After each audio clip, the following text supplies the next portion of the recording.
This is Manifold Garden, one of the best games I've ever played. It's a puzzle game, which may put some people off, but it's actually much more than that. The game has the ability to infinitely repeat and render, meaning you can fall forever and you'll just keep going past the same areas. Mix this in with the basic mechanic of not being able to jump, but instead flipping the gravity of the world to whichever surface you can reach. It lends itself to some of the most mind-bending and satisfying gameplay I've experienced for years. Now, it sounds pretty pretentious when I say this, but this game is as close to art as it gets when thinking about visual design for games. It uses a simple enough 90-degree angle, almost Minecraftian design, but what it does with it is insane. It should come as no surprise really that the lead developer and director is William Chyr? C-H-Y-R. Fuck me, Google doesn't even know. I'll just say William Chyr, but he is an actual artist. He got an amazing team of programmers together and spent 7 years making this masterpiece. These programmers managed to do all this with Unity. Fucking Unity. I mean, yeah, there's other things being used of it as well, of course, but the meat and potatoes is good old Unity. I think another thing that makes this whole experience next level is the incredible, and I mean incredible, soundtrack by Larissa Okada. If you take nothing else from this video, listen to that soundtrack through headphones or good speakers, and you're sure to have at least some kind of an emotional reaction. VoOdoOleW is not responsible for any emotional reactions caused. So, the game. As I said, it has the base mechanic of shifting gravity, which kind of reminds me of Cooler World for the PS1, although that is a very simple basic example, but it's what it makes me think of. But on top of that, we have coloured cubes that we have to place in certain places to solve puzzles. These cube puzzles actually get really mind-bending, but strangely, they also feel really obvious after you solve them. More and more interesting mechanics get added as the game progresses too, so it did not get stale in the 6 hours it took me to beat it. The game offers you nothing but basic instructions on the mechanic and then lets you go. No hand holding to be found on this one. The ultimate goal is to get 6 dark cubes. They're actually called God cubes, but I just call them dark cubes, and attach them to a tree, which then implodes the whole world around it and generates another powerful cube that becomes a new tree and fills the world with colour. Sounds strange, but it actually makes sense after a little while. Anyway, enough yakking. Let's get in there and have a look around, shall we? So you start off in the plain room with a window in the floor that made my stomach feel a little uneasy. There's a staircase on the wall that leads nowhere, and you push space and the room flips. This mechanic is something you get so used to, you can drop and flip yourself in seconds to get the orientation required. The first bunch of rooms have you placing colour-coded blocks on squares to open doors. What makes it interesting is that the block will only work if you are on the same gravity side as the block. Otherwise, the block will be immovable. This became quite confusing in this room until I realised the green block wouldn't fall because it's not on the same side.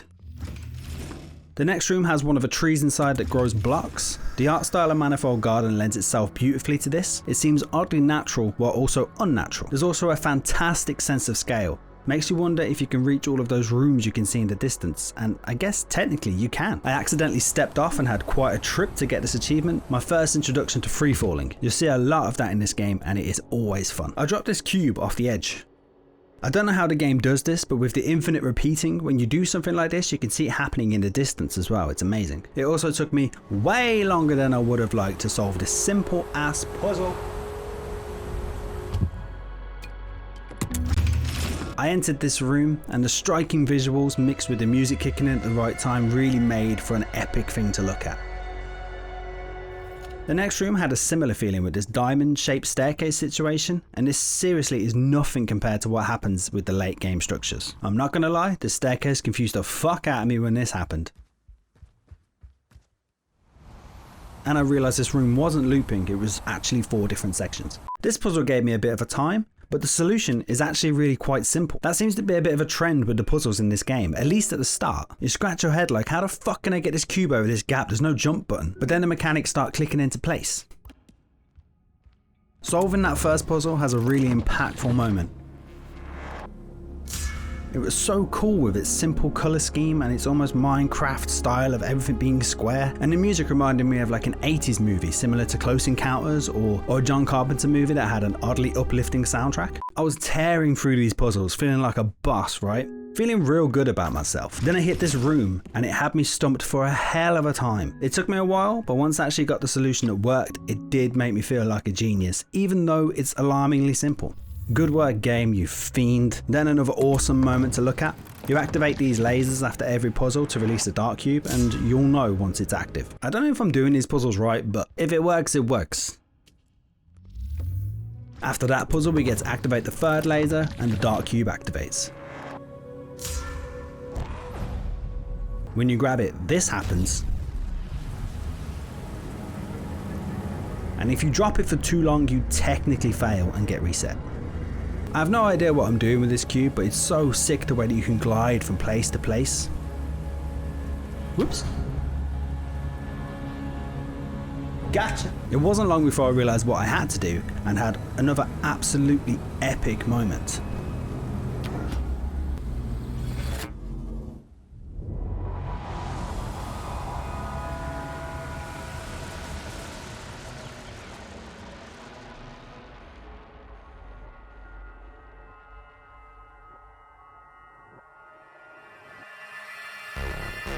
There's like a synthwave vibe to the music in parts that I adore, and the simple but at the same time almost inexplicably complex designs of the game's visuals runs parallel with that feeling of being a genius for solving simple puzzles. It took me almost 10 minutes to figure out I could pick up this cube that spawned after the end of the kaleidoscope and do this.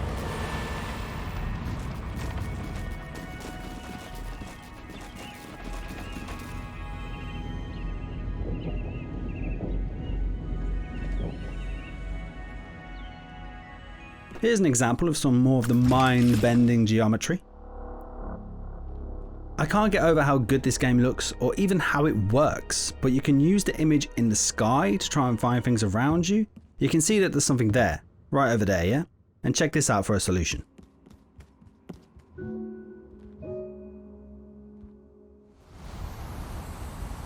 So simple, but you get so distracted by the epic scene around you that you don't think of it straight away. The game then introduces these walls that appear and disappear when cubes are connected to spots, and it leads to some very satisfying solutions like this.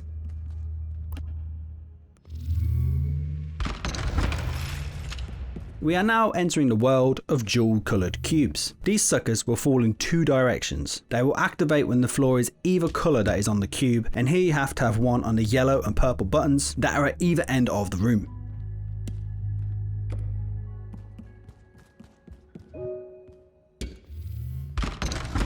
Look at moments like this and you'll see why I love this game. The seemingly never-ending feeling this game has is something I've never encountered before. Huge, grand, and epic, but the solution is so simple. There's a tree in this building, grab a cube, drop the cube down, then flip upside down, and place the cube on the switch. This puzzle was really satisfying to do. You're basically rolling the ball down the tube, but you're doing it on an absolutely enormous scale.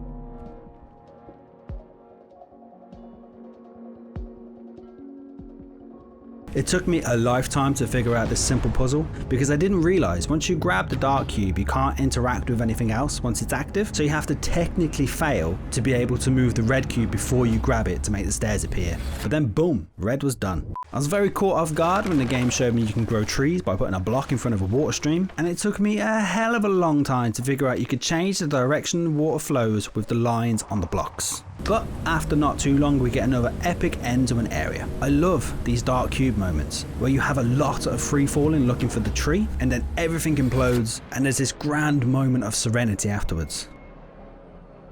I had another no way moment when I realised that waterfalls that don't match the gravity you're using freeze and can be used as bridges.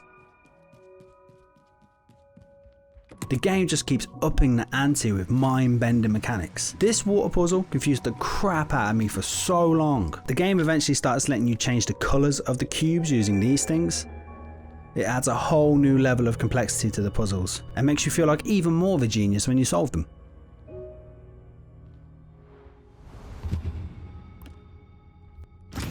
The free falling in this game is extremely satisfying. But if you're worried this game is too easy, don't. This dark cube area alone took me over an hour to do with this gigantic sliding block puzzle. There are 4 different sections that you have to run power to by having different blocks connected to open different doors. And these giant blocks fall to match the gravity you have active. Each door you then open has another mind-bending but still rather simple once you know it puzzle inside. even when you get the laser started, it's a real challenge to figure out where to go and what to do. And also when you grab the dark cube, it's even harder to figure out to get it back to the tree. This, for me, was by far the hardest part of the game. That thing I said about puzzles being simple, yeah, look at this. Took me about a solid 15 minutes to figure this out.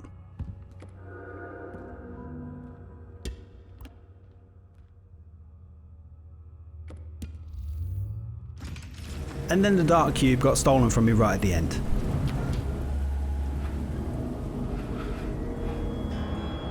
I never got tired of these beautiful screens, or the satisfaction of growing a bigger and bigger tree each time you do it.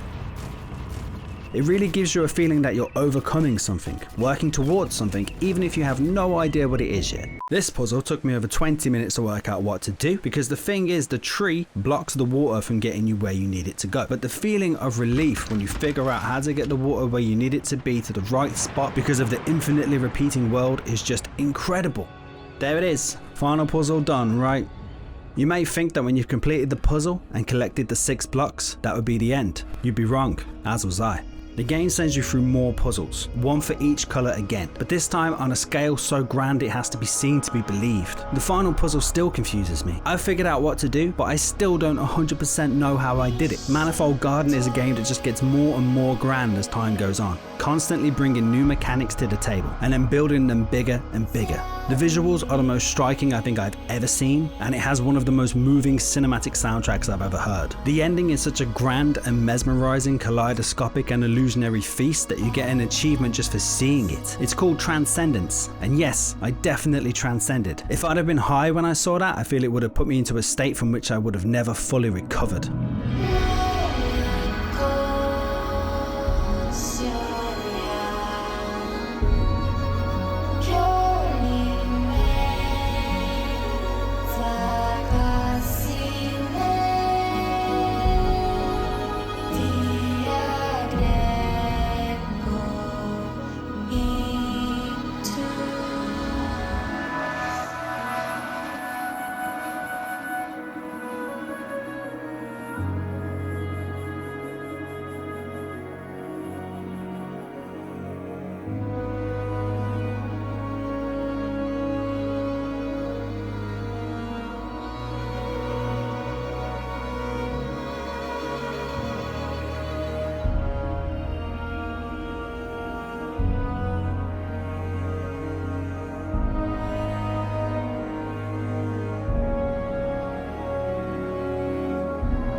There we go, guys. Manifold Garden is incredible, and a game I think many people would have missed or maybe overlooked because it's a puzzle game. You owe yourself the journey through this mind-bending world. I can't explain how glad I am that I made this video and played through this game in my own time and got to savor every epic moment. You may think this video has had spoilers in it, but no, there's so much to this game that what I've included is just the tip of the iceberg. But I hope you've enjoyed watching. I will link the game and the game soundtrack in the description below. Zooming by the bottom of the screen here on my Patreons. Big thank you to you, you legends. Make sure to subscribe for more content like this and hit the like button. It's free after all. But yeah, that's all from me for today. See ya.